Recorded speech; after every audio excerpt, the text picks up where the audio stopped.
এখানে আমি ডিমগুলো ভেজে রেখেছি। প্রথমে ডিমগুলো বয়েল করেছি, তারপর হলদি আর নুন দিয়ে ভেজে রেখেছি। সরষের তেল দিয়েছি আর অল্প ঘি দিয়েছি। এখন পেঁয়াজগুলো দিয়ে দিচ্ছি। পেঁয়াজ অলরেডি ভাজা হয়ে গেছে। এখানে তেজপাতা দিয়ে দিলাম। হালকা করে ভেজেছি, বেশি ভাজবো না। এখন মশলাগুলো দিয়ে দেবো। এখানে অল্প রসুন বাটা আছে, হলুদ আছে, নুন আছে, জিরে গুঁড়ো আছে আর অল্প পেঁয়াজ বাটা আছে। তাই এখানে পেঁয়াজ অল্প কম করে দিয়েছি। এগুলো সব ভেজে নেব।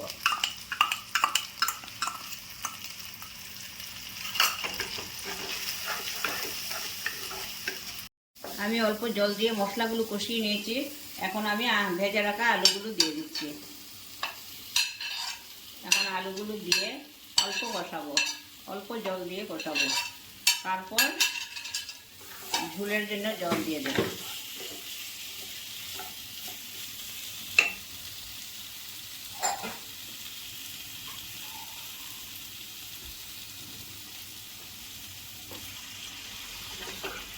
অল্প জল দিয়ে দিলাম। এটা যখন শুকিয়ে যাবে তখন আমি পুরোপুরিভাবে ঝোল দিয়ে দেব।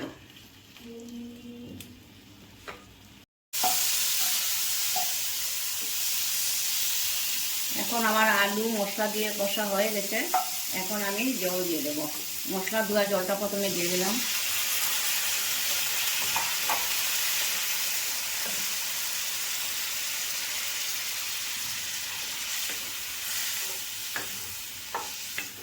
আমি শুকনো লঙ্কা দিইনি। তোমরা ইচ্ছা করলে শুকনো লঙ্কা, লাল লঙ্কা সব কিছু দিয়ে খেতে পারবে। লঙ্কা, নুন সব কিছু নিজের স্বাদ অনুসারে দেবে। আমার ঝোলটা শুকিয়ে যাচ্ছে। এখন আমি পেঁয়াজ কলি ছিল অল্প করে, ওগুলো দিয়ে দেব।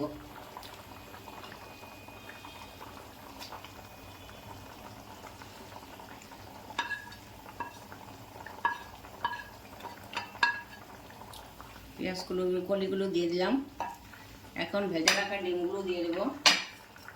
তারপর অল্প শুকিয়ে নামিয়ে নেব।